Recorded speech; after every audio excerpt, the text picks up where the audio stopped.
Assalamualaikum warahmatullahi wabarakatuh. Saya Biana Yusuf, Guru Pendidikan Pancasila kelas 11 MM2. Yuk, ikutin saya belajar.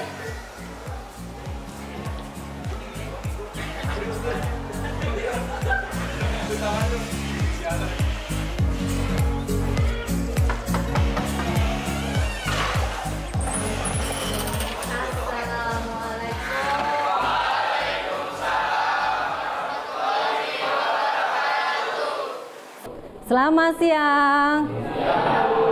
Handphone simpan, handphonenya taruh di ujung aja, taruh di tengah-tengah meja kalian. Apa kabar hari ini? Alhamdulillah. Terima kasih. Siapa yang sudah piket hari ini? Siapa yang sudah piket? Ya. Ibu ucapkan terima kasih yang sudah piket. Kelas jadi terlihat lebih rapi. Tumben ada bunga di depan. Siapa yang lagi berbunga-bunga? Oke. Sebelum memulai aktivitas belajar, tadi sudah membaca doa di jam pertama? Belum. Yuk kita mulai dulu. Ketua kelas tolong dipimpin teman-temannya untuk membaca doa sebelum belajar. Semuanya bersiap. Siap. Berdoa dimulai.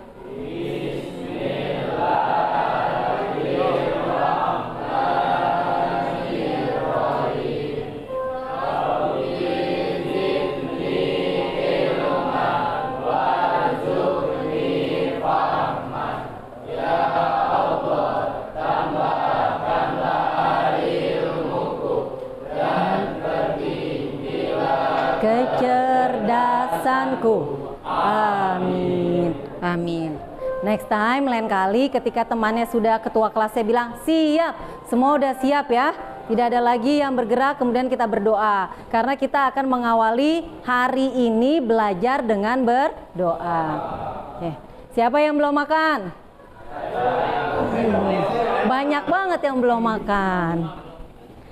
Lain kali kalau datang ke sekolah perutnya sudah harus kenyang. Jam berapa berangkat? 10:30. Rumahnya di mana? Ibu absen dulu ya.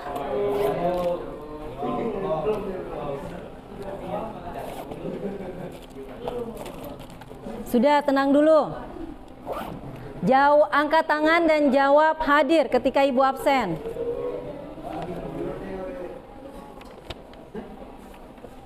Tanggal berapa? 17. Ade Ahmad Fauzan. Afrizal.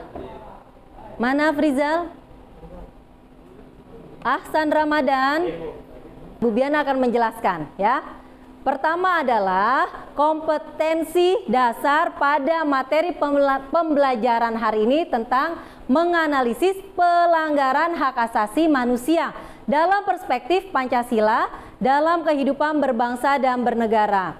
Indikatornya apa? Indikator itu adalah berarti ketercapaian ketika kita selesai belajar. Itu ada dua. Yang pertama, kalian jadi mampu untuk menganalisis yang namanya kasus-kasus hak asasi manusia. Mungkin selama ini kalian masih tidak paham nih, hak asasi itu seperti apa sih pelanggarannya, kasusnya. Pernah tidak ya saya melanggar hak asasi orang lain, atau pernah tidak hak asasi kalian dilanggar? Itu yang paling utama. Yang kedua adalah menganalisis faktor penyebab pelanggaran hak asasi.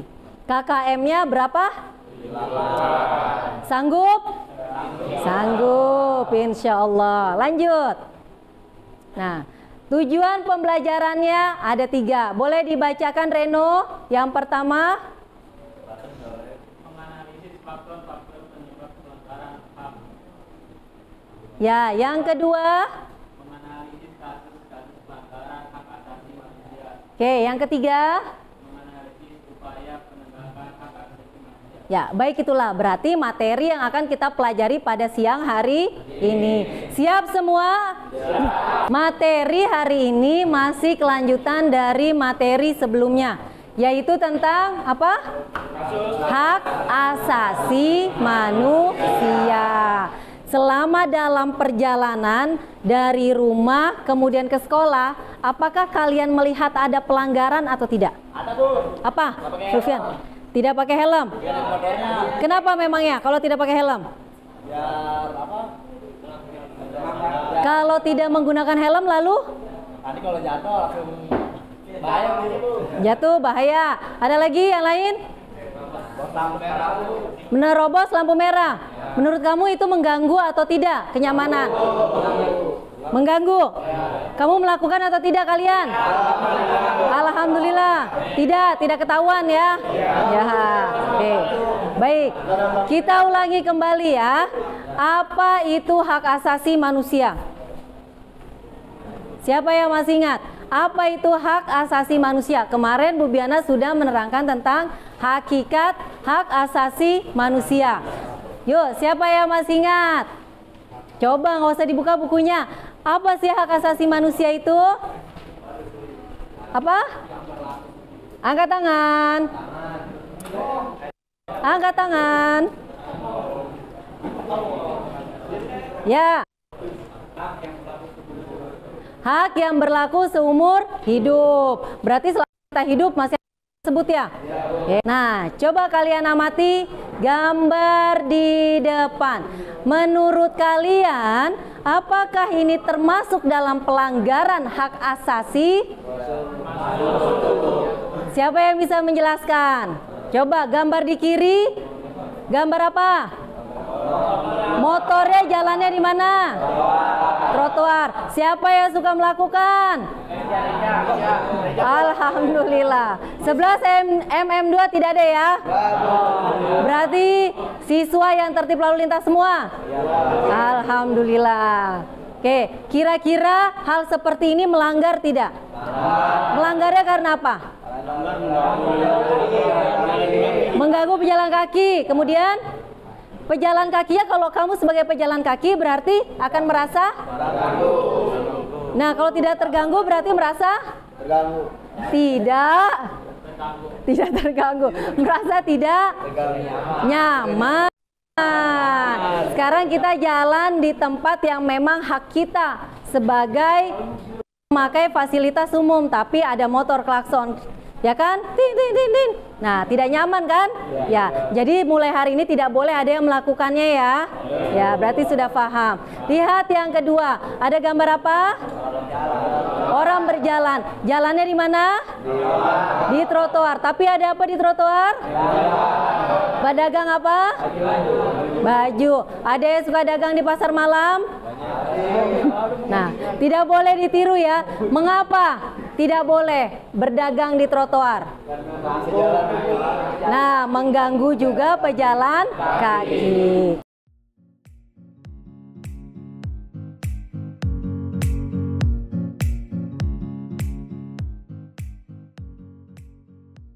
Langkah pembelajaran hari ini saya akan menggunakan yang namanya metode PBL.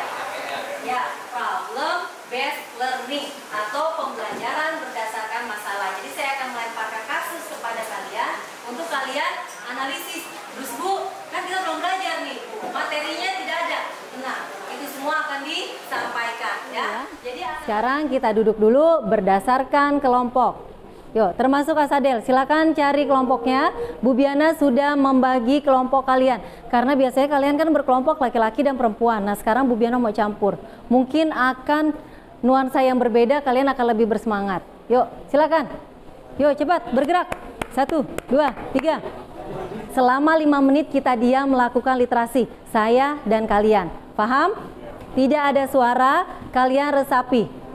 Ayo, silakan kita mulai.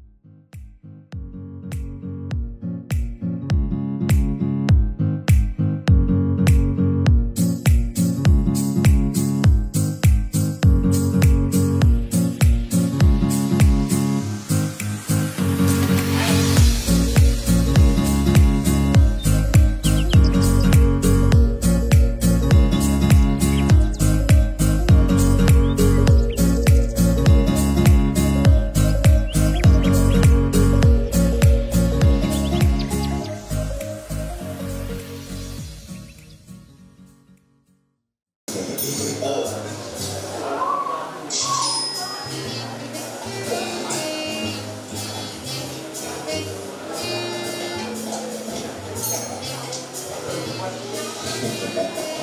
depan adalah kasus pelanggaran hak asasi manusia. Ada yang tahu dimulai dari pojok kiri. Sudah? Siapa itu? Siapa Masina? Aktivis apa? Guru. Lalu ceritanya bagaimana? Kenapa jadi pelanggaran? Karena Masina? Ya, membela buruh pabrik. Membela teman-temannya dan juga haknya sendiri. Kemudian apa yang terjadi? Diculik. Lalu penyebabnya tadi kalian sudah membacanya, masih ingat? Coba tolong dibacakan Fulfian. Faktor internal 1. Sikap egoisme atau kepentingan diri sendiri. 2. Rendahnya kesadaran hak. 3. Sikap tidak toleran. 4. Ingin balas dendam. Ya, itu adalah faktor penyebab pelanggaran hak asasi manusia dari faktor internal. Dua dibantu, 12 silakan. Lihat. Dibagikan per orang. Bantuin ke.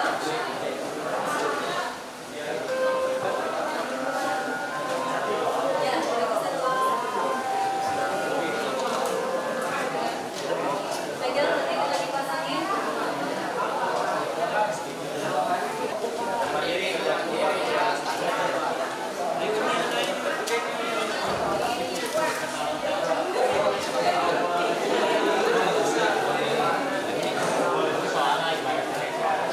Yuk, silakan dimulai dari sekarang. Kalian kerjakan dahulu 3 kasus ini dibaca.